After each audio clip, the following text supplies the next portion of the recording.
tayo ho ay nagkatipon-tipon dito ho sa compound ninyo. At ngayon po ay nandito po tayo sa tahanan ng Sister Grace. Salamat sa pag-host, salamat sa mga pagkain na hinanda nyo, dinala nyo po sa nandito po. Tunay na, of course, kumain muna tayo physically at ngayon naman ay spiritual po tayo. Sige po, patuloy po tayong nag-aaral na salita ng Diyos at ang ating pong sinisiris sa ating pag-aaral for so many Sunday night po ng pag-aaral natin dito ay ang doktrina po o aral. When I say doctrine, kasi ang salita pong doktrina ay aral, di ba? Aral po ng biyaya ng Diyos sa pagliligtas sa atin. Kasi ito po yung pinakamahalaga na maintindihan natin at maging pundasyon po ng ating pananampalataya. Una, napag-aralan po natin sa wikang English na totally depraved. Naalala niyo po ba yan sa Tagalog? Tunay na makasalanan o ganap na makasalanan. Tapos pinag-aralan po natin na yung Diyos Ama unconditionally pinili niya tayo, inelect niya tayo, yung unconditional election. Sa Tagalog po ay ultimong karapatang pagpili o paghirang ng Diyos. Tapos naaral po natin yung limited atonement o yung limitadong pagtutubos ng Diyos. Kaya yung acronym nito, naalala nyo po, ito po ay may pangalan sa Netherlands ng bulaklak. Ito po yung tulip, di po ba?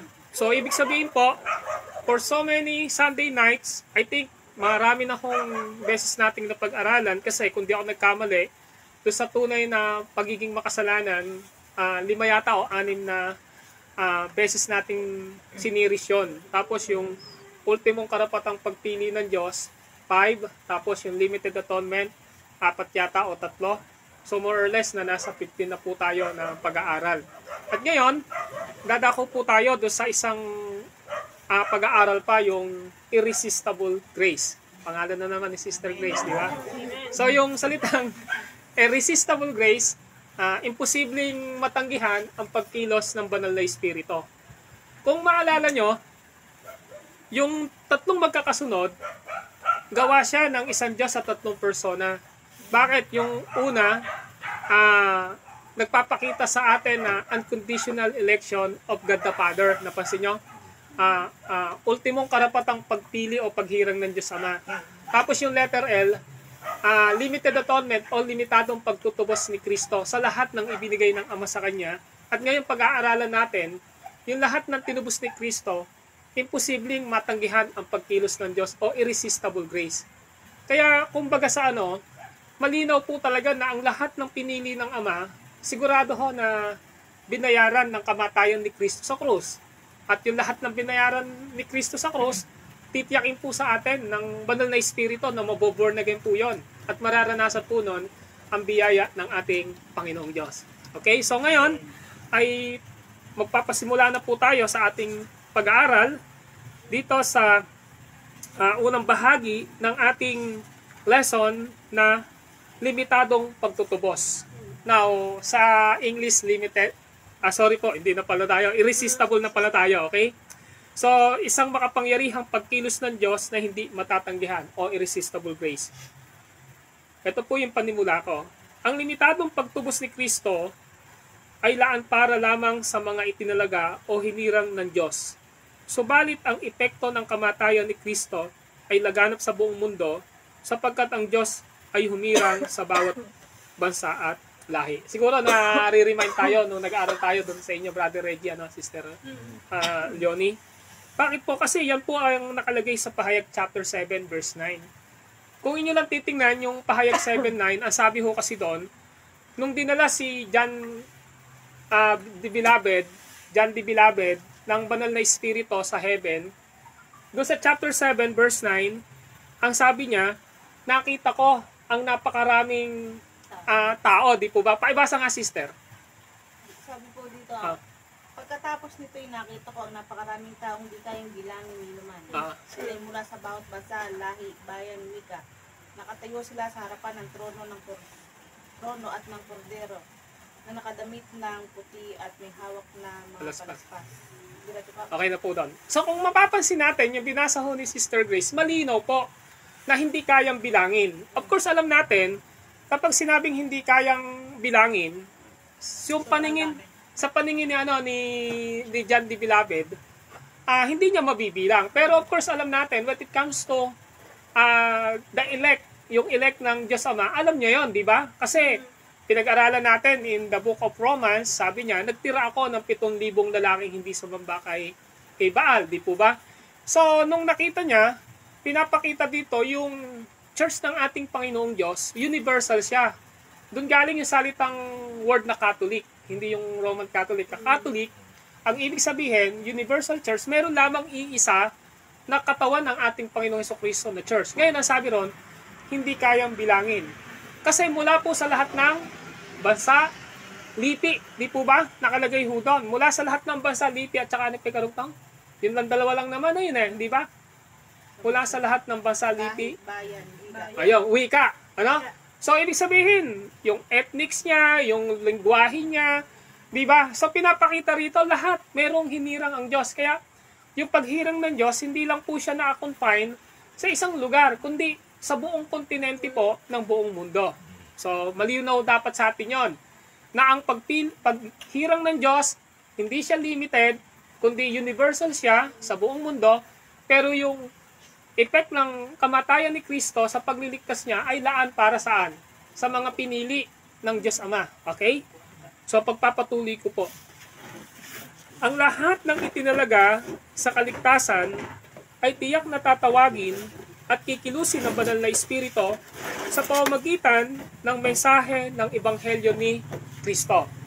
So malinaw po na sinasabi ho rito na yung lahat ng nakatalaga sa kaligtasan, yung lahat ng pinili ng Ama, sigurado ho yun, tiyak po, sino tatawag?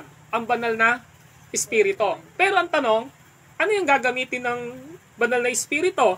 Sa pamamagitan po ng Ebanghelyo ni Kristo. So, hindi po pwedeng paghiwalayin yung pagtawag ng banal na Espiritu nang wala hong Ebanghelyo o salita ng Diyos na naririnig ang tao.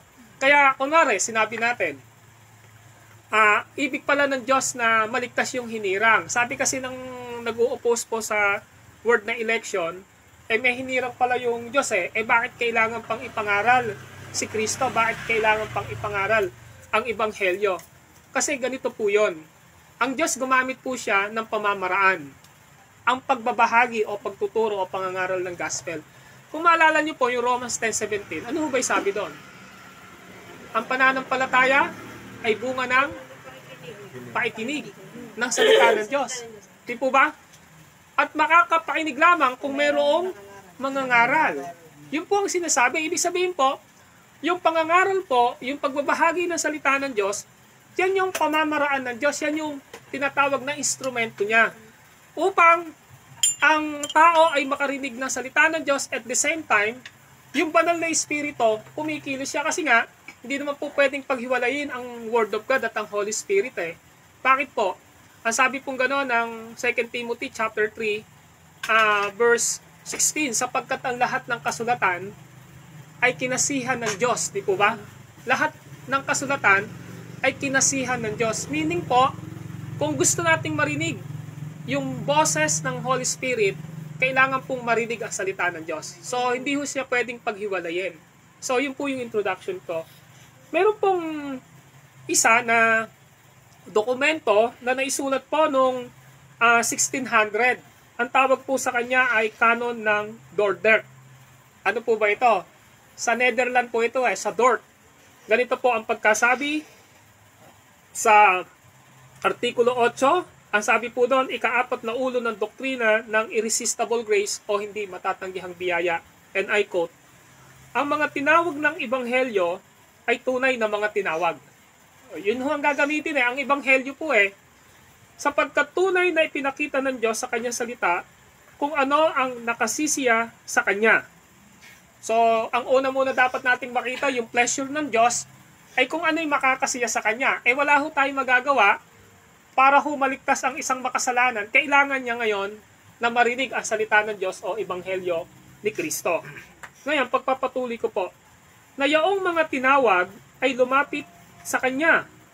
Siya ay totoong nangako rin ng buhay na walang hanggan at kapahingahan sa lahat ng lalapit at mananampalataya sa Kanya. Kung inyo mapapansin, yung pagliligtas ng ating Panginoong Diyos according to His pleasure, ayon sa Kanyang kagustuhan. Yung nabasa natin sa Romans 9, nahabag ako sa ibig kong kahabagan at naawa ako sa ibig kong kaawaan. Nakita niyo po yon? That is the pleasure of God when it comes to our salvation. Pero sinabi niya na yung mga taong iyon ay tatawagin niya. Tatawagin niya upang lumapit kanino? Sa ating Panginoong Hesukristo. Kung maalala niyo po, napag-aralan din natin in the book of John, chapter 6 at saka ng John chapter 17, ang sabi doon, walang makalalapit sa akin malibang dalahin ng aking amang nagsugo sa akin. At ang lahat ng inilapit niya sa akin ay muli kong bubuhayin sa huling araw. So that is the pleasure of God. Ibig sabihin, yun yung kagustuhan ng Lord, yun yung kanyang mabiyayang pagpili at paghirang. Pero, mayroong magiging response po yung tao eh. Yung tao na yon lalapit sa ating Panginoong Hesukristo. At ngayon, paano siya lalapit? Meron nga akong ginamit, kundi yung pangangaral na salita ng Diyos, yung gospel. Ngayon, magpapatuloy ko po, may puntos lang po ako rito. Mula sa kapahayaging ito, maliwanag na ang tanging nag-iisang gagamitin ng Diyos upang mabisang matawag ang kanyang mga hinirang ay ang ebanghelyo at salita ng Diyos. Kaya po, si Billy Graham, naalala niyo ba? Kilala niyo ba si Billy Graham? Meron po siyang paniniwala na merong anonymous Christian. Yung anonymous Christian, hindi kilalang Kristiyano. Yun yung nire-refer niya, yung mga taong nasa bundok nung mga sinaunang panahon na wala pang missionary, na basta daw by conscience naniniwala sila na may Diyos, yung paniniwala niya saved daw po yun. Ngayon, niriribat siya ni John MacArthur. Parehas po ito na tiga-Amerika. Ang sabi ni John MacArthur, hindi pwedeng maligtas ang isang tao hanggat wala siyang naririnig na ebanghelyo ni Kristo. Bakit po? Yun nga po yung Romans 10:17, sapagkat ang pananampalataya ay ano daw po? Bunga ng paikinig ng salita ng Diyos. Kaya ibig sabihin, hindi natin pwedeng sabihin na ang isang tao ay ligtas dahil meron na siyang paniniwala na mayroong Diyos. Hindi ho. Kailangan ho niya na magkaroon ng personal knowledge and trust sa Word of God na ang proposisyon sa salvation ay walang iba kundi si Hesukristo. Ngayon, ang sabi ng artikulo 10 ay ganito, maliwanag na upang maunawaan ng makasalanang hinirang ang ebanghelyo o salita ng Diyos, ang banal na Espiritu ay naunang nang gumawa sa kanila upang liwanagan ang kanilang isipan at buksan at palambutin ang kanilang matigas na puso dahil ang Espiritu Santo ang nagbibigay ng buhay sa mga makasalanan. Hindi ko po alam kung kaya nyo itong kumbaga sa kasi yung word na ito na ang Diyos, bago pa niya tayo iligtas, bago pa nating marinig yung gospel, meron ng unang ginawa ang Panginoong Diyos sa atin. Meron na po siyang naunang ginawa sa atin. Nawa nyo? Ngayon, ganito po yun eh. Kung inyong titingnan, pag binasa po natin yung Mateo 13, naalala niyo po ba yon yung the sower, yung maghahasik? Napansin nyo? Sabing gano'n, mayroong isang maghahasik. Tama po ba? Sa kanyang paghahasik, mayroong nalaglag na binhi sa daanan. Tama po ba? So, tumubo daw po yon. Pero nung tumubo siya, ano nangyari? Inagaw daw po ng ibon. Ang tanong natin, yun ho ba ay totoong naligtas? Kasi ang implikasyon po niyan ay salita ng Diyos, yung binhi yung lupa, yun yung tao. Yung maghahasik, yun yung nagbabahagi ng salita ng Diyos. Ngayon, yung ibon, sino yun? Si Satanas yun. So, ibig sabihin, nakarinig ng salita ng Diyos, pero dahil hindi nga handa ang puso, ano yung nangyari? Nawala daw po. Inagaw lang ng ibon. Yung pangalawa, yung binhi, yung maghahasik naman, sabi niya, nalaglag naman, nalagay yung binhi Saan daw po? Sa mabato. Tama po ba? Tapos nung tumubo siya, sumikat naman ang matinding araw. Kaya nga ho, hindi naman ho tamang ugat yung ugat niya. Hindi talaga nalagay sa mabato ho kasi. Ano yung nangyari? Namatay din po. Eh meron pa pong ika-4, ay 3. Yung natanim naman sa dawagan, di ba? Ininis. Ano yung nangyari? Nagpatuloy ba siya? Hindi. Ang tanong ko sa inyo, yung 3 ho ba na yon, ligtas? Ay, hindi ho ligtas kasi malinaw po eh. Pero ang tanong natin, sino yung ligtas? Yung ika-4. Bakit po? Ang sabi, natanim sa matabang lupa, sa maayos na lupa. No, sinabi ni Jesus Christ yun na ang binhi na natanim o nahasik saan? Sa matabang lupa o sa maayos na lupa. Ang tanong natin, nakahanda kaya yon? Yes, nakahanda po. Kasi in compare po doon sa 3, hindi ho yung prepare. Di ba? Batuhan, sa daan, sa madawag, hindi talaga siya tutubo. Pero yung ika-4, natanim ho sa tamang lupa eh. Ngayon, kung papansinin natin, ano yung nangyari? Tumubo eh. Tapos nung tumubo, nagbunga daw. At nagbunga ng 3 po, 6 na po, 7 po, 100. Bakit po? Kasi natanim po sa tamang lupa. Ganito po yon. Ang salita ng Diyos, para tumubo sa puso ng isang tao, kailangan inihanda na ng Diyos yung kanyang puso. Nakita nyo? Tayo, nakapaligid po tayo sa bukid ngayon. Ama, hindi ho magsasabog ng binhe ang isang magsasaka nang hindi po inihanda ang lupa. Tama po ba? Kailangan araruhin, basagin, halangin, hanggang sa linangin. At pag nalinang, doon lang po isasabo yung binhe. Ako naniniwala po ako, Matthew chapter 13, ito po yung tinatawag na classical example ni Jesus Christ na kung bakit ho tayo naligtas. Kasi nga, we are part of God's elect. Tama po ba? Inilig po tayo ng Lord eh. At the same time, kahit 2,000 years ago na po ang nakalilipas, binayaran tayo ni Kristo sa cross. At ngayon, yung lahat ng dinaanan natin sa buhay, alam niyo po ba, that is preparation of God sa buhay natin? Preparation po ng Lord yun eh. Kaya nung nasa tamang orasan na ang Diyos, nung narinig natin yung gospel ni Jesus Christ, yung kanyang kamatayan, yung kanyang pagkabuhay, yung kanyang pagiging Diyos, yung kanyang pagiging man, agad-agad kumilos yung banal na Espiritu sa ating mga puso. At nagbunga po ito ng tinatawag na regeneration o isang bagong kapanganakan. Mamaya makikita po natin yon. Kaya nilagay ko po dito sa aking handout na ito o aking ginawang ito na naniniwala po ako na kapag ang Panginoon gumawa na po sa una sa buhay natin, liliwanagan po ng Diyos ng banal na Espiritu ang ating isipan. Bubuksan ng banal na Espiritu ang ating isipan. Palalambutin ng banal na Espiritu ang matigas nating puso at bibigyan niya tayo ng isang buhay upang sumampalataya kay Kristo. Ngayon, bagamat ang banal na Espiritu ay naunang gumawa sa mga hinirang ng Diyos na makasalanan, kailangan silang tawagin ng Diyos sa pananampalataya kay Kristo. Bakit po mahalaga ang pananampalataya? Simple lang po. Ang pananampalataya po ay hindi ho mismo nagliligtas. Sang-ayon po ba kayo ron? Ang pananampalataya mismo ay hindi nagliligtas. Kasi pwede naman natin sabihin, yung mga ibang tao dyan sumasampalataya naman ako kay Kristo na namatay sa cross. Di po ba? Eto nga, ginagaya ko pa yung ginawa ni Kristo Di ba? Nagpapako ako sa cross. Eto, lumuluhod ako ngayon. Lahat ginagawa ko. Ibig sabihin po ba nun? Yun ba yung tamang aral? Alam natin ang sagot. Tama po ba? Hindi po porke nanampalataya sa Diyos, totoong ligtas na.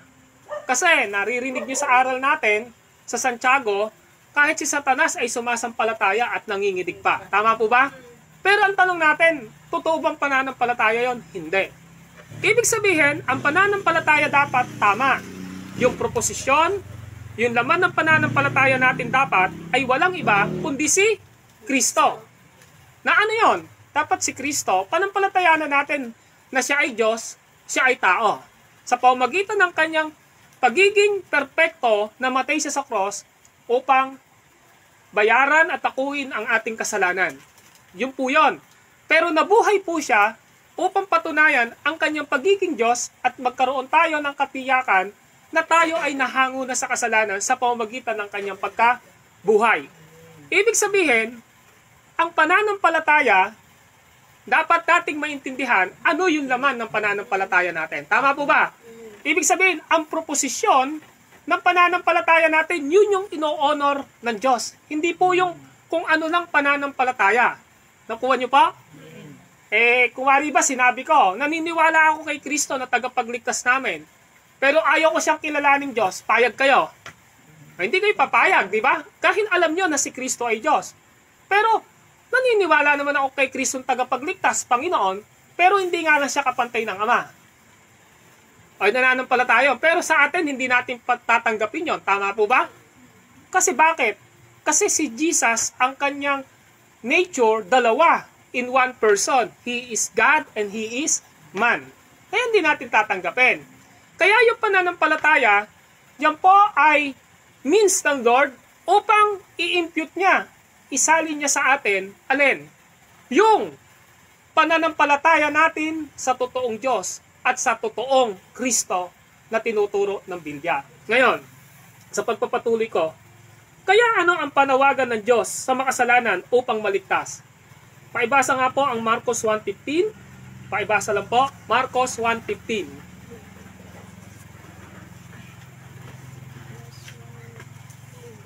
Opo, Marcos 1:15. Sinabi niya, dumating na ang takdang panahon, malapit na maghari ang Diyos. Kaya magsisi na kayo talikuran ang inyong mga kasalanan. Paniwalaan na ninyo ang magandang balita. Okay, so ano po yung calling? O ano po yung panawagan sa Marcos 1:15? Magsisi Repent, na di po ba? talikuran. Pagsisihan at talikuran ang inyong makasalanan. Pero, ang tao, paano siya tatalikod? At magsisisi? Ano yung dapat niyang paniwalaan at panampalatayanan? Sister Leone, ano po? Sa mabuting balita si Jesucristo. Yun po yung sabi eh. At ang sabi doon, malinaw na yung mabuting balita na dapat ay panampalatayanan natin at kapag sumampalataya tayo sa mabuting balita o sa ating Panginoong Jesucristo, ano yung nangyayari doon? Nagkakaroon po tayo ng repentance and turning away from our sin. Ngayon, ang tanong lang ay ito. Subalit paano sila magsisisi at tatalikod sa kasalanan? Samantalang sinabi ng Efeso 2:1 na ano daw po, paibasa. Paano nga ba sasampalataya? Paano sila maniniwala sa Ebanghelyo ni Kristo? Ang tao sa Efeso 2:1, ano po'y sabi? Noong una'y patay kayo dahil sa inyong mga pagsuway at mga kasalanan. Patay eh. Paano tayo? Kahit na ho, sabihin pa, nung isang tao, ano ba ako, nangangaral ako sa mga makasalanang wala pang relasyon sa Diyos, kapag sinabing dead in trespasses and sin, malinaw naman logically and theoretically na kapag sinabing patay, walang buhay. Kahit po magsalita ka sa patay, maririnig ba niya yon? Pag ba nagsalita ka sa patay, magkakaroon ba ng mararamdaman ba niya yung paghawak mo? Hindi po. Yan ho kasi ay prutas ng binanggit ni Jesus Christ sa Genesis chapter 2, verse 15 to 16. Ano ba sabi niya ron? Wag na wag niyong kakainin ang bunga ng punong kahoy na nasa gitnang iyon. Pag kinain yon, ano sabi ron? Mamamatay kayo. Tama po ba? Ano yung nangyari po sa tao? Yung kamatayang spiritual, agad dumating. Tama po ba? Pag-aralan natin kanina, Genesis chapter 3. Pinagtaguan yung Diyos. Tama po ba? Natakot sila sa Diyos. Kung hindi tinawag ng Lord, hindi hinanap ng Lord, hindi pa magpapakita at sasagot. Tama po ba? Ngayon, unti-unti bang namatay sa laadan? Opo, physically. Kaya nga unang pinatay, sino? Si Cain. Si Cain ba? Hindi, si Abel. Ang unang pinatay ay si Abel. Tama po ba? Ibig sabihin, eto yun eh. Ang isang tao na walang relasyon sa Diyos, spiritually dead. Ngayon, paano siya ngayon maniniwala sa Ebanghelyo ng Panginoon? Paano siya magsisisi? Paano siya tatalikod sa kasalanan niya kung ang isang tao ay spiritually dead? Ang turo ng Biblia. May cross-reference pa po yan sa Romans chapter 5. Patay po nakalagay doon. Okay, ngayon, Ano nga ho ba ang solusyon? Ito ang solusyon. Painggan nyo po. Dito, sinasabi po ng aking ginawang booklet na ito, dito mauunawaan natin na ang patay sa spiritual na aspeto ay kailanman hindi makaririnig at makakakita o makakaramdam ng biyaya ng Diyos. Malibang, gumawa muna sa kanila ang banal na espiritu. Di ba sabi ng John chapter 3? Ano sabi doon? Malibang, ipanganak na muli ang isang tao, hindi siya paghaharian ng Diyos. Sa ibang translation, hindi niya makikita yung Diyos eh. So bakit? Kasi nga, yung salitang born again, kailangan mong ipanganak na muli. Mula saan? Sa pagiging makasalanan. Same din po yun eh.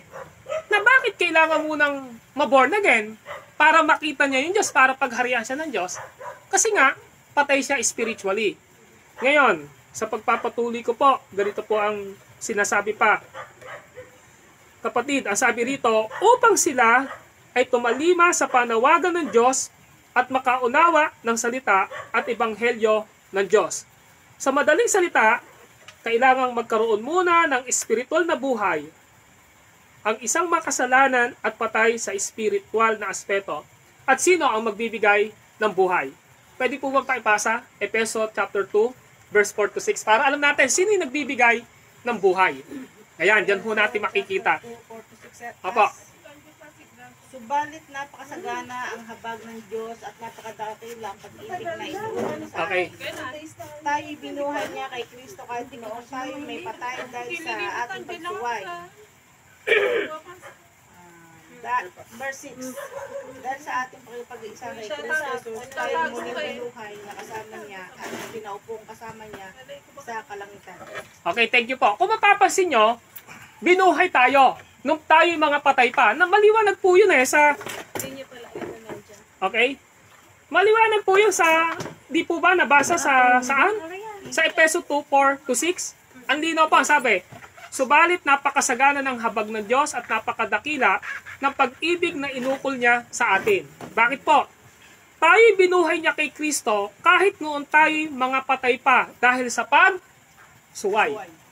So, ibig sabihin, tingnan nyo, tayo binuhay niya kay Kristo kahit noon tayo mga patay pa dahil sa ating pagsuway. Past tense eh, di po ba? Pang nakaraan na. Nung patay pa tayo, dahil sa ating pagsuway, meron ng ginawa ang Diyos. Di po ba? At ang ginawa ng Diyos, binuhay niya tayo saan? Kay Kristo. Okay, ngayon, kung inyo mapapansin, dahil sa ating paikipag-isa kay Kristo Jesus, tayo muling binuhay na kasama niya at pinaupong kasama niya sa kaligtaan. Ilang beses binanggit ang salitang binuhay? 2 beses po. Tama po ba? Ngayon, ang problema ngayon ay ito. Ang isang taong makasalanan, hindi niya kayang piliin ang Diyos. Kaya yung word na free will o malayang kalooban ng tao, kapag ang isang tao ay patay spiritually, hindi niya kayang gamitin ang kanyang malayang kaisipan na tanggapin si Kristo. Kasi logically patay eh. Paano niya ngayong tatanggapin si Kristo? Meron munang unang gagawa. At sino yung gumawa? Ang Diyos po. Kaya 2 beses binanggit yung binuhay tayo eh. Kahit nung tayo mga patay pa dahil sa ating mga kasalanan. Okay. Tapos binanggit na tayo ay makasalanan pa noon pero binuhay niya tayo dahil kay Kristo. So, ibig sabihin, okay na po dyan. Ibig sabihin, malinaw po na meron ng ginawa ang Diyos sa atin. Kung bakit tayo sasampalataya, kung bakit tayo magsisisi sa ating mga kasalanan, dahil meron ng ginagawa ang Diyos sa atin. Ngayon, pagpapatuloy ko po. Okay, pagpapatuloy ko po. Ang puntos ko po rito, okay, Colossus 2:13. Pwede po ba paibasa? Colossus 2:13.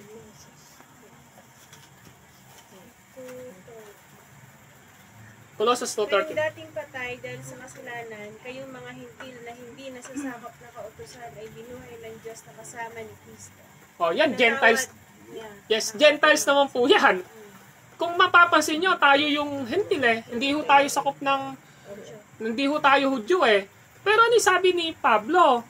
Kayo'y mga hentil na dating patay dahil sa kasalanan, ay ano daw po, ay muling Buhay. binuhay ng Diyos na kasama ni Kristo, pinatawad niya tayo sa ating mga kasalanan. So maliwanag na ang Diyos ang bumuhay sa espiritual na kamatayan ng taong makasalanan. Malinaw po yung dapat sa atin na kung bakit tayo naligtas, ang Diyos po yung unang gumawa. Kaya pag sinabi natin, naligtas ako dahil sa biyaya ng Diyos sa pananampalataya kay Kristo, i-attribute po natin lahat na ang salvation natin ay work po ng Diyos.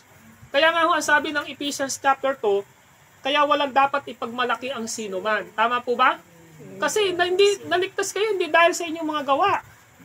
Kaya't walang dapat ipagmalaki ang sino man. Ngayon, ito yung katotohanan na kapag sinabi nating naligtas ako sa pamamagitan ng biyaya ng Diyos, sa pamamagitan ng pananampalataya kay Kristo, at sa pamamagitan ng pagtalikod ko sa aking kasalanan dahil nagsisi ako sa aking kasalanan. Ngayon, ano po ba ang paraan ng Diyos sa pagbibigay buhay sa isang taong makasalanan? Ang unang sagot, number 1, ang banal na Espiritu ang nagbibigay buhay. Naniniwala po ba kayo ron? Yan ang trabaho ng banal na Espiritu. Kaya yung word na born again o regeneration ay gawa po ng banal na Espiritu. Pansinin nyo, ang John chapter 3. Sabing ganon, ang ipinanganak sa laman ay saan daw po? Sa laman. Pero ano yung ipinanganak? Ang ipinanganak sa Espiritu ay sa Espiritu. So regeneration o yung pagiging born again is the work of the Holy Spirit. This is not our works. Kung sumampalataya man po tayo at nagsisi sa kasalanan natin, ito po ay bunga ng kilos ng banal na Espiritu na pinagkalooban niya tayong sumampalataya kay Kristo. Ngayon, meron po ako mga verses na gustong ipakita rito. Okay. John chapter 6, verse 63 po. Pwede po bang paibasa? John 6:63. John 6:63. Apo. 6:63. Apo. 6:63, Pastor. Parang nalapit Ang pa. Espiritu Yan po. ang nagbibigay buhay. Yes, Hindi ito magagawa ng tao.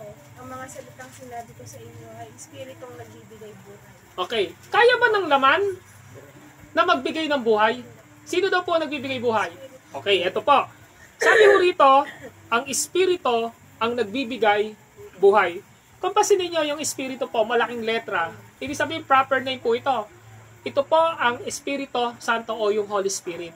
Sabi rito, ang Espiritu ang nagbibigay buhay. Saan nagbibigay ng buhay? Sa pagiging spiritually dead po natin. At ang sabi rito, hindi ito magagawa ng laman. Bakit? Kasi by nature, we are dead spiritually. Kaya ho, kahit po yung free will ho natin, kapag ka ho, sa usapin ng salvation, ang free will po natin, when it comes to salvation, we are not first na pumili sa ating Panginoong Diyos. Nakuha niyo? Kung bakit po tayo sumampalataya, kasi nga, ang banal na Espiritu po, ang unang nagbigay ng buhay sa atin upang makita natin ang ginawa ni Kristo sa krus. Amen po ba? Maramdaman ang pagmamahal ni Jesus sa krus at marinig natin ang kanyang ginawa sa cross. Nakuha niyo? 3 sense lang po yun. Nakuha niyo? Ngayon, gusto kong dalahin yan sa John chapter 3, verse 6. Sino po ang maaaring bumasa? John 3:6. John 3:6 sabi po dito, ang pinanganak sa laman ay laman. Ang pinanganak sa espiritu ay espiritu. O, napansin nyo? Pag pinanganak tayo sa laman tayo. Ibig sabihin, nang ipinanganak tayo sa laman, we are sinners. At kung sinner po tayo, spiritually dead po tayo. Pero ano yung ginawa ng banal na Espiritu? Ang sabi, yung Espiritu ang siyang nagpanganak sa Espiritu natin. Kaya yung isang Espiritu dyan, maliit na I, yun yung Espiritu natin, napatay. Ngayon, ang ginawa ng Espiritu Santo, siya ho ang gumawa ng paraan upang maranasan natin ang isang kapanganakang espiritual. John chapter 3 verse 6, paibasa po, 3:5. John 3:5. John 3:5. Hmm. 3:5 po. Sinabi ko sa inyo, ano niya, maliban na ipananganak na ang tao ipanganak sa tubig at espiritu. Okay, napansin nyo? Yung unang kapanganakan natin, saan? Sa tubig. Alam niyo yung tubig po,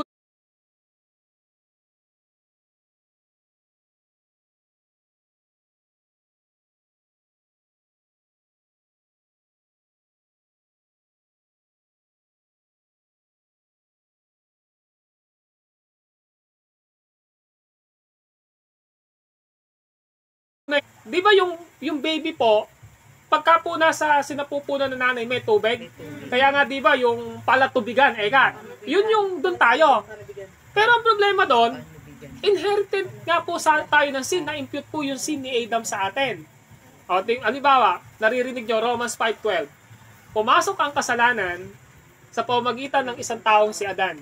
At sa pamamagitan niya, lumaganap, ang kamatayan sa lahat ng tao sapagkat ang lahat ay nagkasala. Naririnig nyo lagi yung walang matuwid, wala kahit isa. Tama? Sapagkat ang lahat ay o yung awit 51 verse 5, ako'y masama na, buhat ng iluwal. At makasalanan na ng isilang. Masama na ng, ako'y masama na,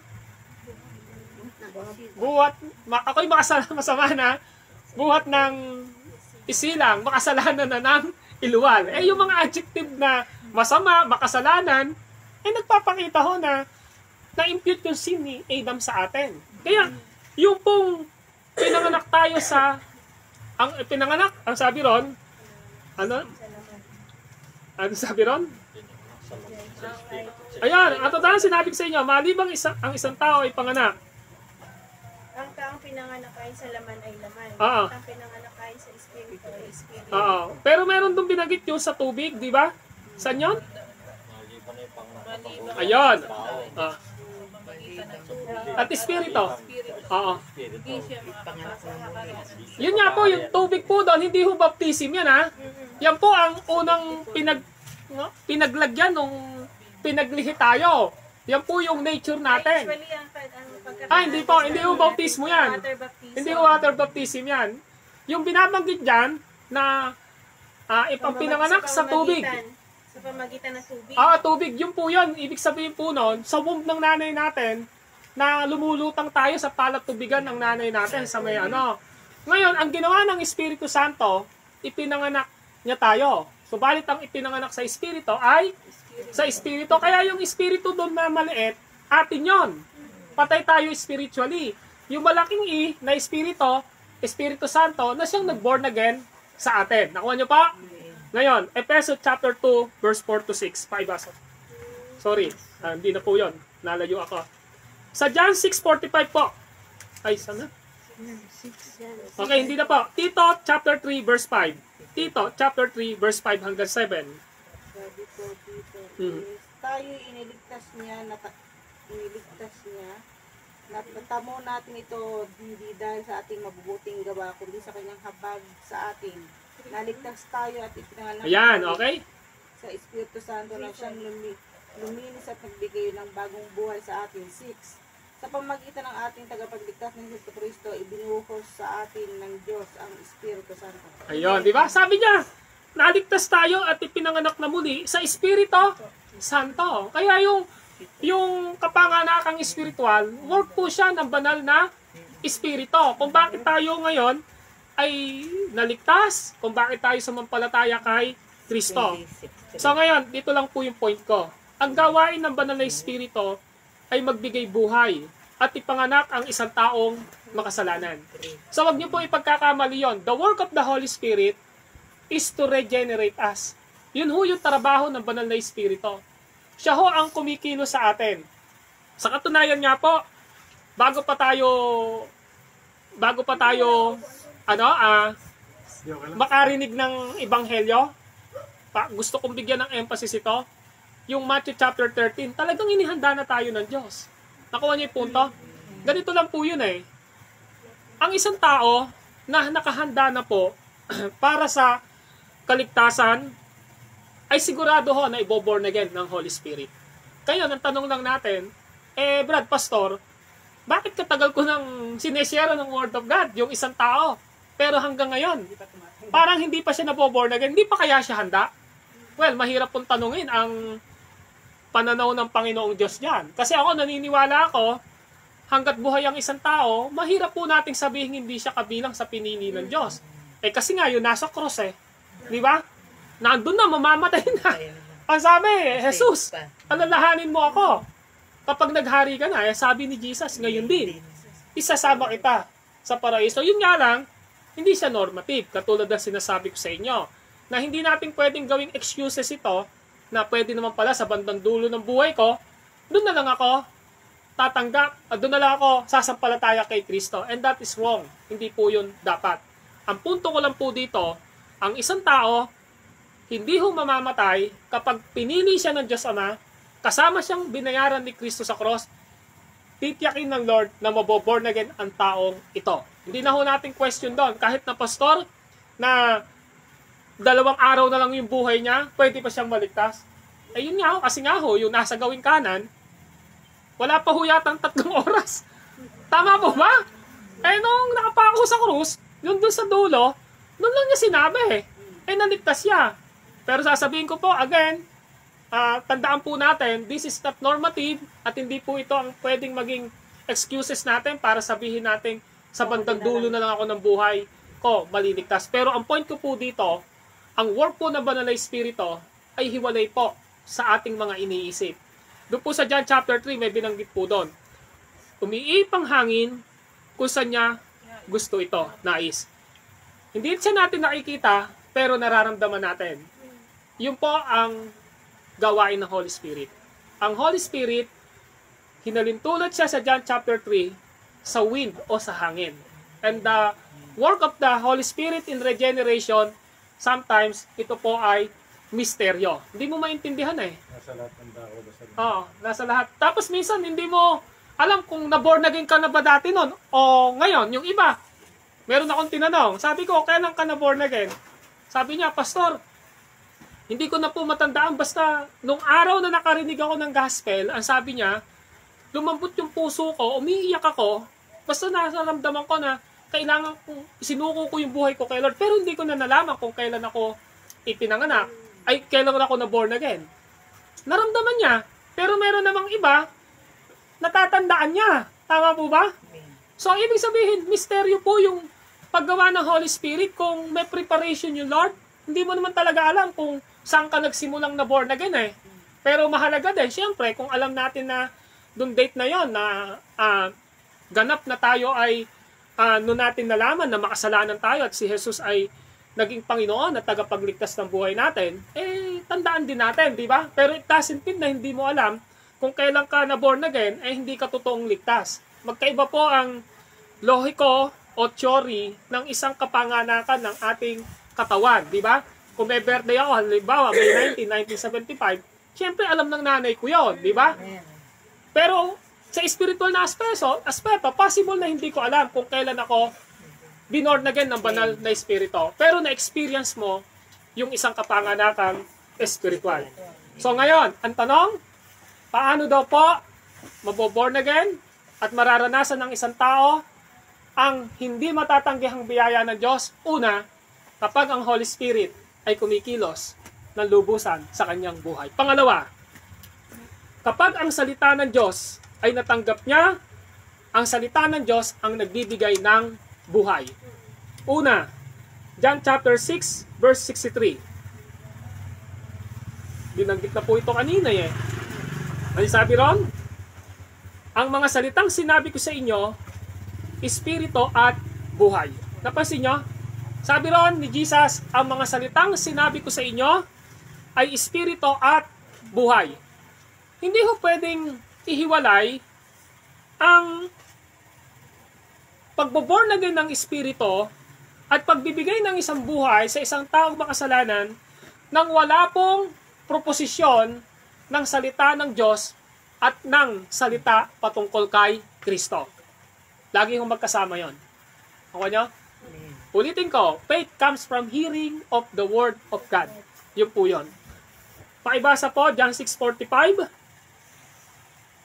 John 6:45. 6:45. Mhm. Sabi ko dito is,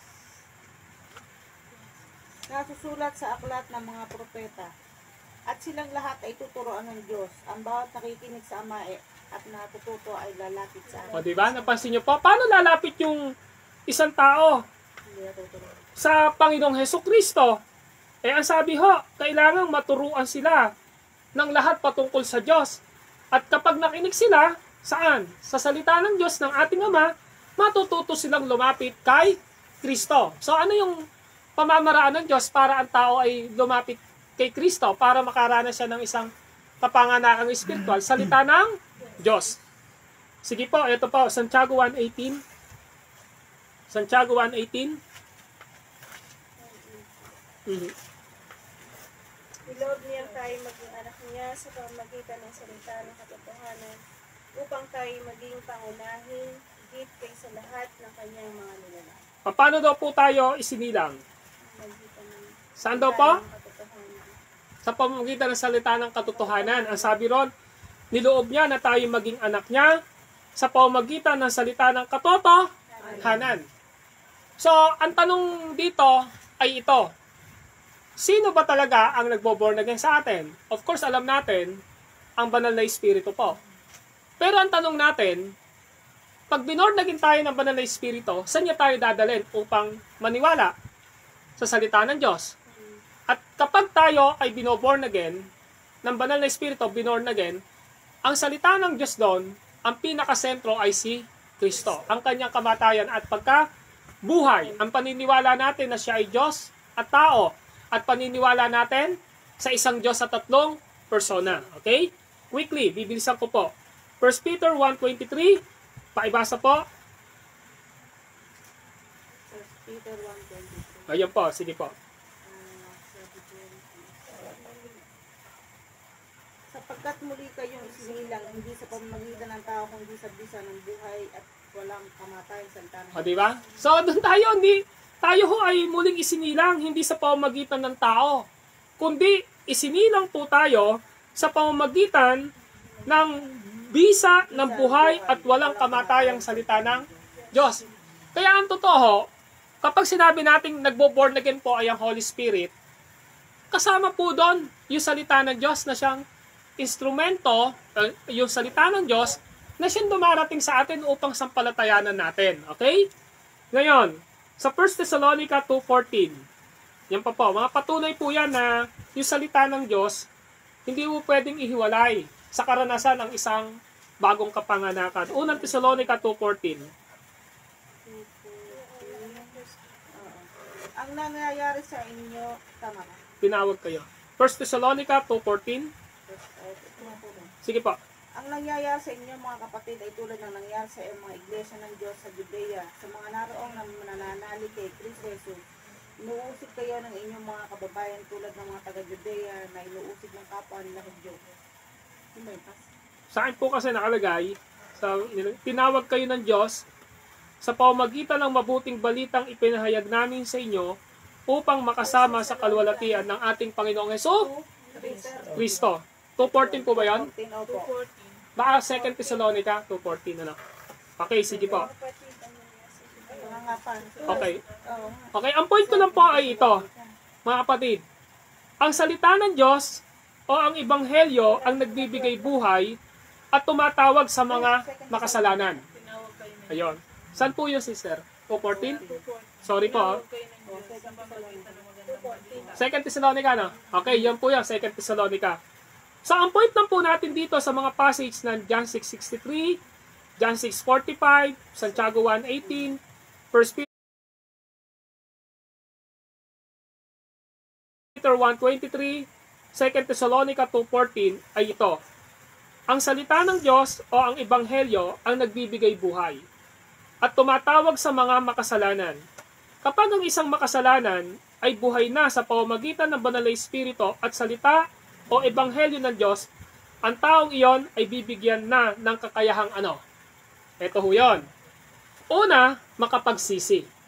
Kaya ho yung pagsisisi natin, bunga ho yun, kaloob po yun ng banal na Espiritu. Alam niyo po ba na ang ating repentance ay fruit po yun ng banal na Espiritu? Bakit po? Ang sabi po ng Gawa 11, verse 17 and 18, eto ho, kung binigyan sila ng Diyos ng kaloob na tulad ng ibinigay niya sa atin, nang nanalig tayo sa Panginoong Jesucristo, sino akong hahadlang sa Diyos?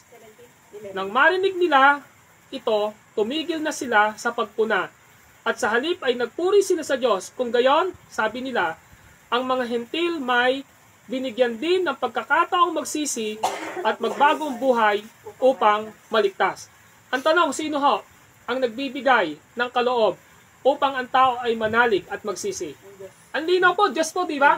Kaya sabi, sa verse 17, kung binigyan sila ng Diyos ng kaloob, ng ng tulad na ibinigay niya sa atin, nang manalig tayo sa Panginoong Hesukristo. So yung pananalig po, binigay po yun ng Diyos, kaloob po niya yon. Tapos sa dulo, yung pagsisisi, ang mga hentil may binigyan din ng pagkakataong magsisit, magbagong buhay upang maligtas. Ang repentance po ay regalo po ng Diyos sa atin.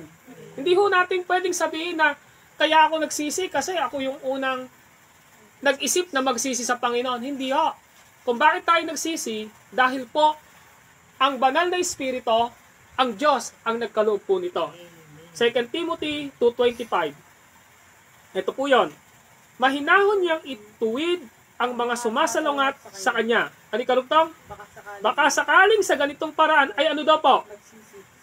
Sa akin nakalagay po kasi, bigyan sila ng Diyos ng pagkakataong magsisi at tumalikod sa kanilang mga kasalanan. So, sino yung nagbibigay po ng pagkakataon para magsisi tao?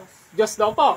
Kaya kahit po yung pagsisisi, galing po sa Diyos yun. 2 Corinthians 7:10. Sapagkat ang kahapisang buhat sa Diyos ay nagbubusod sa inyo upang magsisi at magbago sa inyong ikaliligtas. Isipin nyo yung kahapisang buhat sa Diyos. Kung bakit tayo nahahapis sa kasalanan, galing po ito sa Diyos eh. Ano ba yung kahapisan? Nalulungkot tayo. Tama po ba? Sinasabi natin, Lord, nagkasala ako sa iyo. Di ba? Lord, kinalabang kita. Lord, hindi ako sumunod sa kalooban mo. Dinadagukan natin yung dibdib natin, nahahapis tayo. Pero hindi natin alam, kaloob po ng Diyos yun. Kung bakit tayo nahahapis, kung bakit tayo nalulungkot, kung bakit tayo nagkakaroon ng pakiramdam na na-offend natin ng Diyos. Ang punto po ay ito. Ang pagsisisi ay kaloob ng Diyos sa puso't isipan ng mga makasalanan. Kaya ho, after po na tayo ay baguhin ng banal na Espiritu sa ating buhay, ano yung nangyayari? Nagkakaroon ho tayo ng pagsisisi eh, di po ba? At yung pangalawa, makapanampalataya.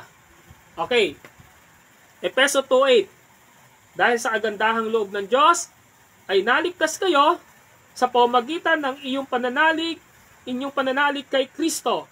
At ang kaligtasang ito'y kaloob ng Diyos, hindi mula sa inyo. So clear po, ang sabi ron, na yung pananalig natin sa Panginoong Diyos, sa Efeso 2:8, ay kagandahang loob ng Diyos.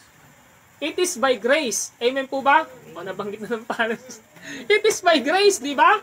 Ang ibig sabihin po nun, kung bakit tayo nanampalataya kay Kristo, kasi naranasan natin ang biyaya ng ating Panginoon. Pilipos 1:29. Paibasa po. Pilipos 1:29.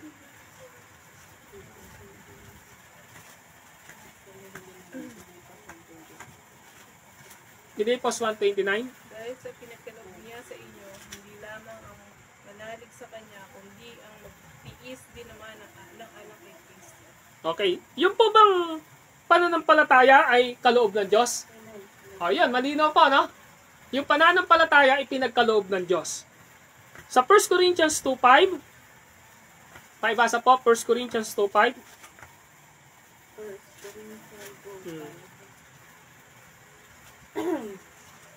Upang ang inyong pananampalataya pananampalataya ay masandig sa kapangyarihan ng Diyos at hindi sa karunungan ng tao.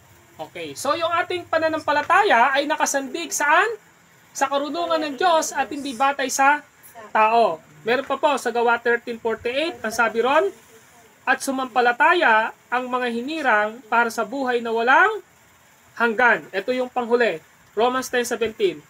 Kaya't ang pananampalataya ay bunga ng paikinig at makakapakinig lamang kung may mga ngaral kay Kristo. And this is my point. Ang pananampalatayang nakapagliligtas ay kaloob ng Diyos. Ito ngayon yon.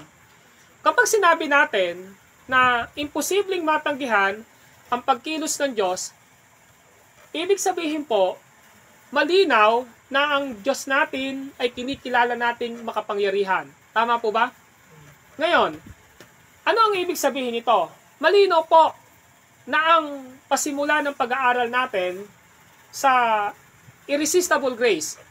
Ang ibig sabihin, hindi matanggihang pagkilos ng biyaya ng Diyos sa pamamagitan ng Banal na Espiritu. Malinaw po na ang lahat ng pinili ng Diyos noong pa ay titiyakin po na binayaran ni Kristo ng kanyang kamatayan sa cross. At ang lahat ng tinubos ni Kristo sa cross ay titiyakin ng Banal na Espiritu in the due time, sa tamang panahon, sa panahon na itinakda ng Diyos, ang taong makasalanang iyon ay maliligtas. Kaya ang ibig sabihin, ang ating salvation ay gawa ng Diyos at hindi po natin gawa.